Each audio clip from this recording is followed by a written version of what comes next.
শাশুড়ি যখন বোকা বৌমার পাল্লায় পড়ে। তুতুর সে কখন বৌমাটাকে এক কাপ চায়ের জন্য বলেছিলাম, তা সে মহারানী তো এখন এক কাপ চা বানিয়ে নিয়ে আসার সময় হলো না দেখছি। না, এইভাবে আর বসে থাকা যাবে না, বৌমাটাকে বরং একটা জোরে হাঁক দিই। বৌমা!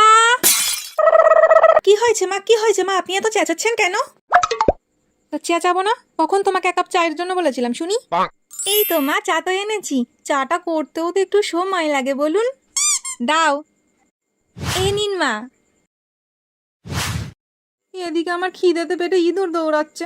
কত আশা করেছিলাম কি সুন্দর গরম গরম ফুলকো লুচি আর কষা কষা আলুর দম খাবো, তা সে আর আমার কপালে জুটলো না।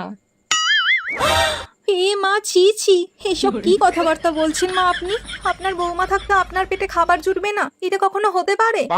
তার থেকে বরং আপনি একটা কাজ করুন, আপনি বসে বসে চা খান, আমি আপনার জন্য গরমা গরম ফুলকো লুচি আর কষা কষা আলুর দম এনে দিচ্ছি, দাঁড়ান। মা, এই নিন আপনার গরমা গরম ফুলকো লুচি আর কষা কষা আলুর দম। হ্যাঁ দাও।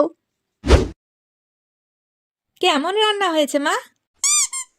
ভালোই হয়েছে, কিন্তু আমার পেটটা কেমন জ্বালা জ্বালা করছে। যাক, ওষুধে তাহলে কাজ দিয়েছে। মানে কিসের ওষুধ বৌমা? কিসের আবার, আমি তো আপনার খাবারের মধ্যে ইঁদুর মারা বিষ দিয়েছিলাম, সেই জন্যই হয়তো জ্বালা জ্বালা করছে। ঠিক হয়েছে, সব ইঁদুরগুলো মরে গেছে।